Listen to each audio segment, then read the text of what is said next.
welcome back to Roller Hockey Mad. It's me, Luke. As we're stuck in lockdown, can't really get on the hockey ring and get my skates on. So what I'm going to do is go over the basics of the hockey stick and holding it, because so many people, so many juniors I've coached over the years, just holding the hockey sticks so wrong, holding them like this, holding them like this, just skating around so bad, like skating with the stick up here, skating with the stick there, skating around like this, skating with them up in the air. Basically, there's just some fundamentals of the good use of the hockey stick and holding it correctly, and basically just doing the right things with the hockey stick can really make the game depth out. So I don't want to be too boring about it, but this is the basics and this is what you have to do.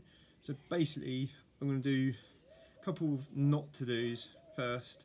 So number one, you do not want your hands here. This isn't golf, this isn't baseball, this isn't fishing, this is roller hockey. So what you want to do is not do this. And the other thing which a lot of people do is the finger down there like this, like it's a pencil.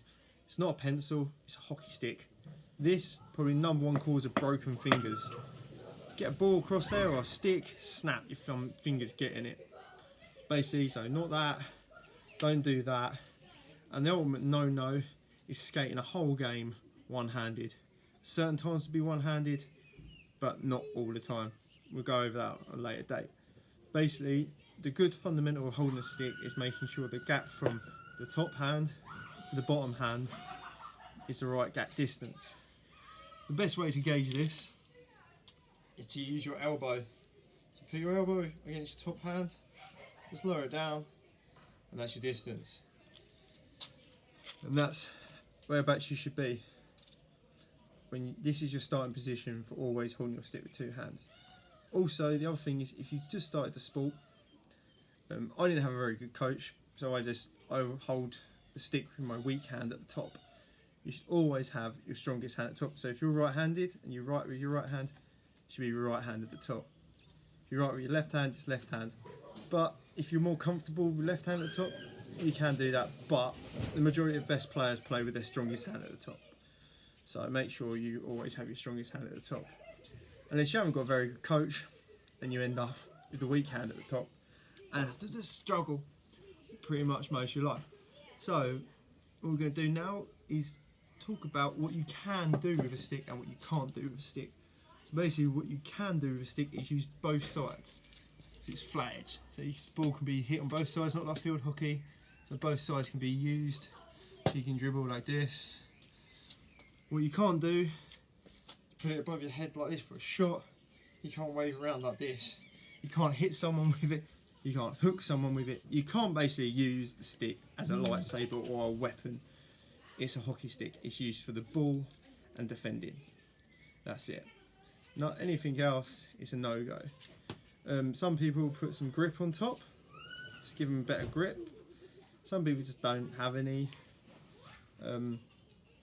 It's just personal preference, basically, if you want grip or not grip. But yeah, so the stick is really important. And yeah, you can get stick bags and everything.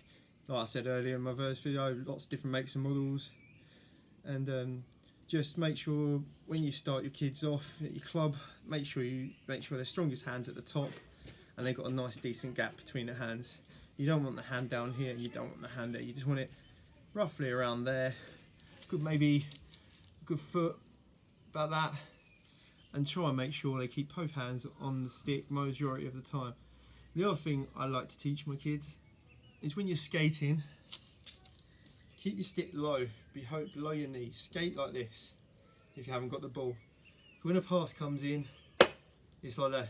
Don't skate around up like this, because if a pass comes in, that's a long way down. Just there. Or even better, keep your stick near the floor. That's the best way to skate around, with your stick nice and low. If you keep your stick high, you're not going to do anything.